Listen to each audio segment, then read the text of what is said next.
बिस्मिल्लाहिर्रहमानिर्रहीम। अस्सलाम वालेकुम।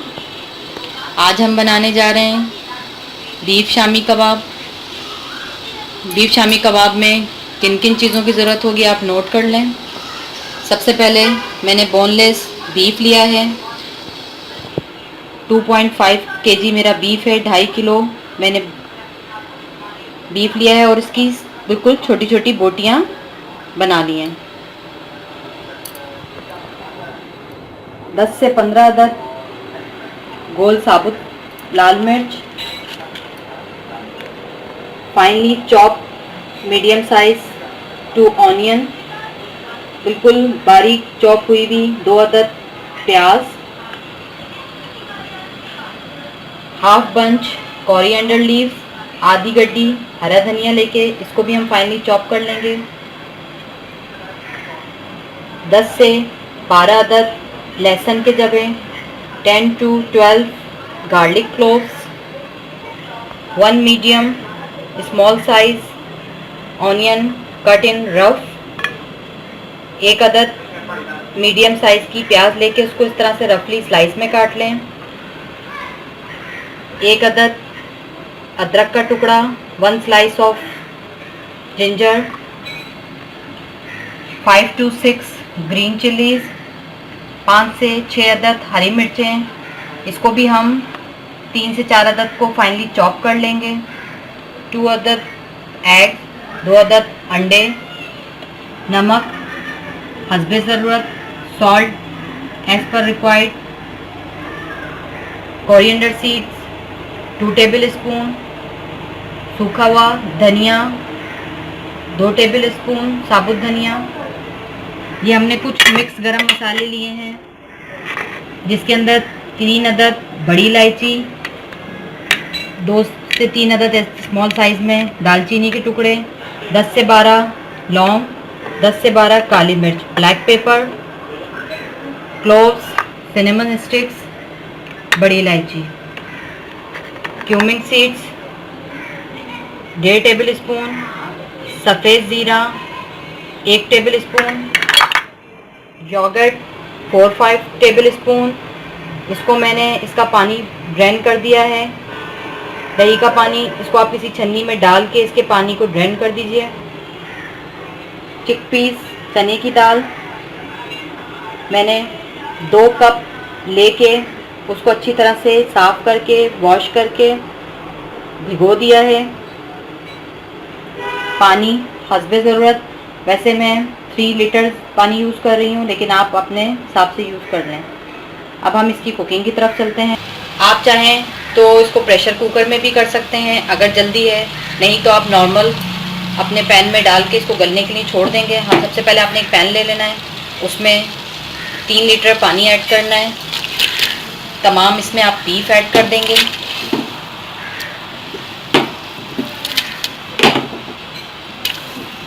पानी कम ज़्यादा लग रहा हो, आपका गोश्त ना गल रहा हो तो आप पानी की क्वांटिटी बढ़ा सकते हैं। आपने बीफ अपना 90% गला लेना है। 90% हम इसको चने की दाल के साथ गलाएंगे। चने की दाल अभी हम ऐड नहीं करेंगे क्योंकि चने की दाल जल्दी गल जाती है बानिस्बत गोश्त के। गोश्त थोड़ा सा टाइम लेता है गलने के लिए। इसमें हमने बीफ अपना ऐड कर दिया।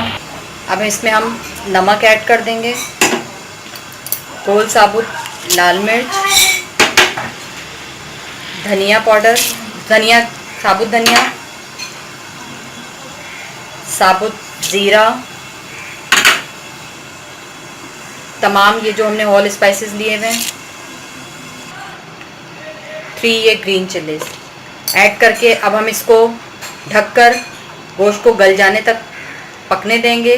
गोश्त हमारा 90% गला हुआ होना चाहिए, बाकी 10% हम अपनी चने की दाल के साथ गला के इसका पानी खुश्क करेंगे। आप ये देख सकते हैं मेरा गोश्त 90% गल गया है। ये मैंने आपको बताया था कि मैंने 3 लीटर पानी के साथ इसको उबलने के लिए रख दिया था तमाम मसाले ऐड करके।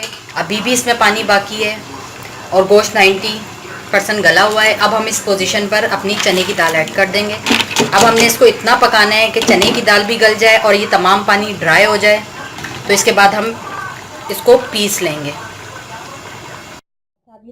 सकते हैं गोश्त और चने की दाल बहुत अच्छी तरह से गल गई है, कम्प्लीटली इसका पानी ड्राई हो गया है।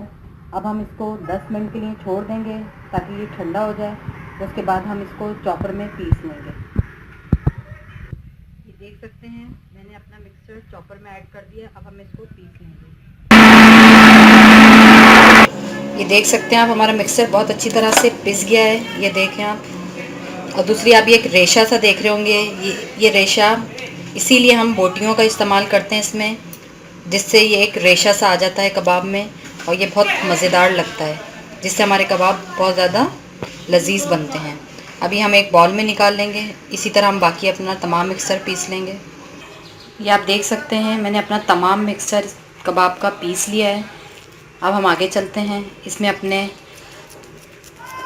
बाकी मसाले ऐड करते हैं, जिसमें प्याज, टमाटर, दही, हरी मिर्चें, हरा धनिया। हम इसमें अपने हरा मसाला ऐड करेंगे, जिसमें मैंने हरी मिर्च, हरा धनिया, पुदीना लेके फाइनली चॉप कर लिया। ये आपको मैं ऑलरेडी दिखा चुकी हूँ।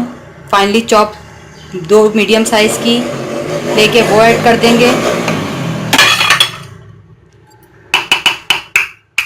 1 अदद अंडा ऐड कर देंगे और 2 से 3 टेबल स्पून इसमें हम दही ऐड करके अब हम इसको अच्छी तरह से मिक्स कर लेंगे।